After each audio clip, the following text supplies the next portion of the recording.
कायदे-ए-आवाम शहीद ज़ुल्फ़िकार अली भुट्टो जी लाडली न्याणी ऐं पाकिस्तान जी ॿ भेरा वज़ीर आज़म रहंदड़ शहीद मोहतरमा बेनज़ीर भुट्टो जी शहादत खे हिकु हफ़्तो गुज़री वञण बावजूदि न सिर्फ़ सॼी सिंध पर पाकिस्तान ऐं पूरी दुनिया सोगवार आहे।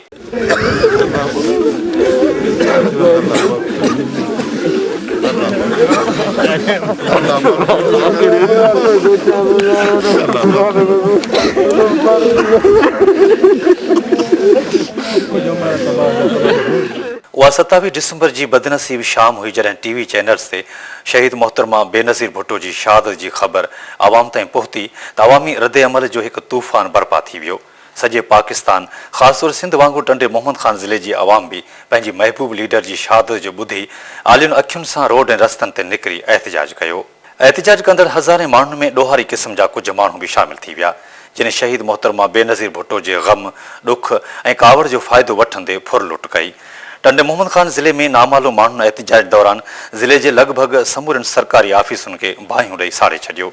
ज़िलई नाज़िम office, DCO office, EDO office, police stations, DPO operation जी ऑफिस सां गॾोगॾु नेशनल बैंक, ज़रई तरक़ियाती bank, micro finance bank, Habib bank, NADRA office ऐं मोनो टेक्निकल कॉलेज खे पिणु बाहि ॾेई साड़े छॾियो। टंडे मोहम्मद ख़ान शहर जे 7 पेट्रोल पंपनि सां गॾु डिग्री बॉयज़ कॉलेज ऐं केतिरियुनि ई सरकारी इमारतुनि खे साड़े ख़ाक कयो वियो। सख़्तु सदमो पहुतो आहे मोहतरमा जी शहादत ते, छो जे हिन जे ख़ानदान सां सियासी जॻह पंहिंजी जॻह ते ॻाल्हियूं आहिनि, पर हुननि जे ख़ानदान सां असांजा माइटनि जा वॾा वास्ता रहिया आहिनि। हिन ई बंगले में जिते पाण वेठा आहियूं, भुट्टो साहिबु मरहूम हिते बेस कैम्प कंदो हो।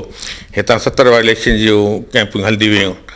मोहतरमा बेनज़ीर भुट्टो साहिबा अलाह हुननि खे बिश नसीब करे, उहे बि जॾहिं 79 जी अर्लीज़ में मूंखे यादि आहे त जॾहिं कराची खां मखदूम, खलीक़ुज़्ज़मा ऐं ॿिया सुठा पार्टी जा लीडर साण करे जॾहिं भुट्टो साहिबु कालकोतरी में हो, हुतां निकिता हुआ कराची खां वाया ठठा त जलसा कंदे त हिते अची असांजे हिन ग़रीब खाने ते क़याम कयो हुओ।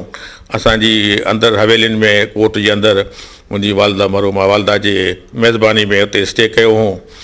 ऐं उहे वक़्तु बि असांखे यादि आहे त असांजा पूरा फैमिली जा मेंबर उन ॻाल्हि खे यादि करे मलूल था थियनि। कुझु वञी रवाना पिया थिया त असांजी वालदा मरहूमा खे न जेके असांजा टाल पुराणा जा पुराणा जेके दोरियुनि वारा ज़ेवर हूंदा सोना, उहे तोहफ़े में ॾिनो ऐं दुआऊं करे रवानियूं कयूं त असांखे उहे ॻाल्हियूं यादि अचनि पियूं त ॾुख थो थिए। ऐं उहा अज़ीम लीडर हुई ऐं असां हिन ॾुखदायक मौक़े ते रंज आहियूं, ग़म में आहियूं। ऐं असांजे दोस्त मोहतरम जना आसिफ़ अली ज़रदारी साहिबु ऐं संदसि ॿारनि जा बसि इन बराबरि हिकदमि में बराबरि जा शरीक कयूं। अलाह खे मग़फ़िरत नसीब कंदो, असांजी दुआऊं आहिनि।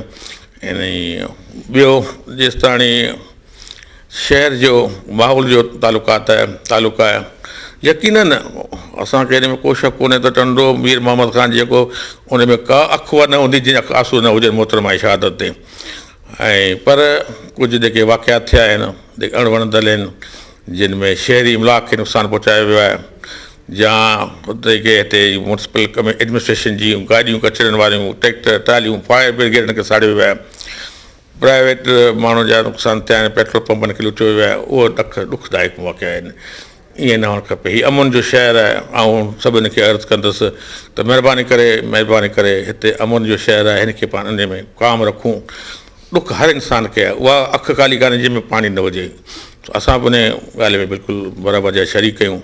अलाह साईं कंदो त मुल्क में वरी पंहिंजो अमन अमान थींदो हलियो। सॼी सिंध जीअं टंडे मोहम्मद ख़ान ज़िले में पिणु पाकिस्तान पीपल पार्टी समेत मुख़ालिफ़ ऐं क़ौम परस्त पार्टियुनि पारां शहीद मोहतरमा बेनज़ीर भुट्टो जी ग़ाइबाना जनाज़ी निमाज़ अदा करे ताज़ियती मेड़ाका मुनक़िद कया विया। अहिड़ो हिकिड़ो अज़ीम सानो थियो आहे हिन क़ौम सां, ख़ासि तौर सां सिंध खे यतीम कयो वियो आहे। ऐं हीअ जेको मोहतरमा जी शहादत, पहिरीं भुट्टे साहिब जी शहादत, पोइ हुनजे ॿिनि मोहतरमा जे ॿिनि भाउरनि जी शहादत, ऐं हाणे हुनजी ख़ुदि जी शहादत, हिकु बेगुनाह हिकिड़ो सानो कयो वियो आहे। ऐं सिंध जे माण्हुनि खे, मुल्क जे माण्हुनि खे जेको बेयार मददगार कयो वियो आहे। हिन में उहे क़ुवतूं जेके नथियूं चाहिनि त मुल्क में जमूरियत अचे, जेके नथियूं चाहिनि त मुल्क जे आम ग़रीब मिसकिन माण्हुनि जा मसइला हल थियनि, जेके नथा चाहींदा आहिनि मुल्क में ग़रीब माण्हुनि खे रोज़गार मिले, जेके चाहिनि था त हिते कालाबाग डैम ठहे, सिंध खे नुक़सानु पुॼाइण वारियूं क़ुवतूं उहे सभु हिन में शामिल आहिनि।